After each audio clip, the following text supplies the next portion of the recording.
হরে কৃষ্ণ, হরি বল, রাধে রাধে। কেমন আছে সব ভক্তগণ? সবাই ভালো আছে তো? আজকে আর একটা জগন্নাথের স্টোরি নিয়ে এলাম, তো শুনবে সবাই। তো জগন্নাথ একদিন খুব ক্যাঁঠাল খাওয়ার ইচ্ছা গেছে। জগন্নাথ ক্যাঁঠাল খেতে ইচ্ছা গেছে। তখন রঘুনাথকে ডেকেছে। রাত্রে রঘুনাথ ঘুমাচ্ছে, রঘুনাথকে রাত্রে ডাকছে, বলছে রঘু বলছে কোথায় প্রভু? বলছে ক্যাঁঠাল চুরি করতে যাবো। বলছে প্রভু, আপনি বললেন রাজা আপনার ক্যাঁঠাল ভর্তি করে দেবে আপনার সেবাতে, আর আপনি ক্যাঁঠাল নাকি চুরি করতে যাবে ভগবান হয়ে? বলছি না রে, ক্যাঁঠাল চুরি করে খাওয়ার মজাটাই আলাদা, তুই বুঝবি না। আমি বৃন্দাবনে চুরি করে কত কিছু খেয়েছি, চুরি করে আম জাম লিচু ক্যাঁঠাল কত কিছু চুরি করে খাওয়ার মজাই আলাদা। প্রভু, তো আপনি চুরি করবেন কি হবে? বলছি কিছু হবে না, চ না, আমি আছি তো। গেছে, গিয়ে ঘুরে ঘুরে ঘুরে বলছে রাজার এত বড় পাঁচিল টপকে যাবো কী করে? বলছে আমি আছি তো। বলছে আয়, ওর হাতে করে তুলেছে ওকে। বলছে আমার হাতের ওপর উঠেছে, হাতের ওপর তুলে নিয়ে গিয়ে ওকে পাঁচিল পার করে দিয়ে, পাঁচিলে ওপারে পার করে দিয়েছে। রাজার এত বড় পাঁচিল পার করে দিয়েছে।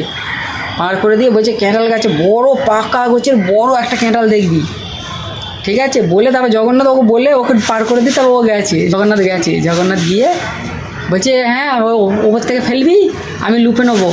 বলছি পেয়েছিস? বলছে হ্যাঁ একটা বড় ক্যাঁঠাল পেয়েছি, পাক্কা ক্যাঁঠাল। বলছে ঠিক আছে ওটা পার, আমি নিচে ধরে আছি, ধরবো, হ্যাঁ ফেলবি আমার হাতে, ঠিক আছে? বলছে হ্যাঁ। বলে যাই টেনে আছে তো প্রভু? বলছে হ্যাঁ আছি, তুই ফেল। আর ছেড়ে দিয়েছে। জগন্নাথ ওখান থেকে পাইলেছে, আর ধাপাস করে পড়ে ফেটে গেছে, পুরো বাগানময় গন্ধ হয়ে গেছে। তো জগন্নাথ সবাই রাজার প্রহরীরা পাহারা দিতে পেরেছে, ওরা সব চলে এসছে। বলছে হ্যাঁ, খুঁজে দেখছি রঘুনাথ। বলছে রঘু, তুমি ক্যাঁঠাল চুরি করতে এসছো? তুমি তো রাজাকে বললেই পারতে, ক্যাঁঠাল তোমাকে রাজা দিয়ে দিত, রাজা তোমাকে এত ভালোবাসে, এত শ্রদ্ধা করে, তুমি ক্যাঁঠাল চুরি করতে এসছো? বলছে না আমি চুরি করিনি। বলছে আমি চুরি করিনি, ধরা পড়ে গেছো এখনো, আমি চুরি করিনি। বলে একজনকে দাঁড় করে রেখে একজন রাজাকে ডাকতে গেছে। তো রাজাকে ডেকে আনতে গেছে, রাজা নিয়ে এসে রাজা বলছে রঘু, তুমি ক্যাঁঠাল চুরি করছো? বলছে প্রভু, বলছে রাজামশাই আপনি দেখুন আপনার এত বড় পাঁচিল আমি টপকাবো কী করে, 1 নম্বর।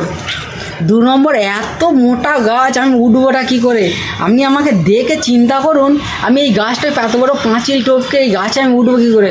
জগন্নাথ আমাকে নিয়ে এসে পাঁচিল টপকে আমাকেই গাছে তুলে দেওয়ার পর উনি আমাকে বললো বড় ক্যাঁঠালটা আমি ধরবো।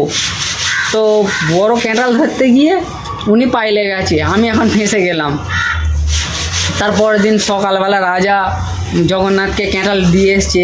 তখন বুঝতে পারলো কি, ও জগন্নাথ রঘুনাথের সঙ্গে মাঝে মাঝে খেলা করে, ওর কত বড় ভক্ত।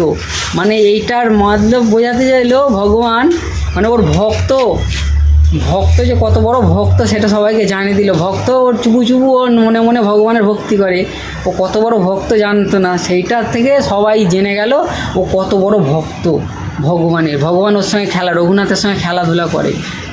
তো হরে কৃষ্ণ, হরি বল। কোনো ভুল বলে থাকলে ক্ষমা করে দো। হরে কৃষ্ণ, রাধে রাধে। জগন্নাথের ক্যাঁঠাল চুরির কাহিনী যেটুকু মহারাজদের গণের শুনেছি বললাম, চেষ্টা করলাম। কোনো ভুল বললে ক্ষমা করে দিও। জয় জগন্নাথ, জগতের নাথ।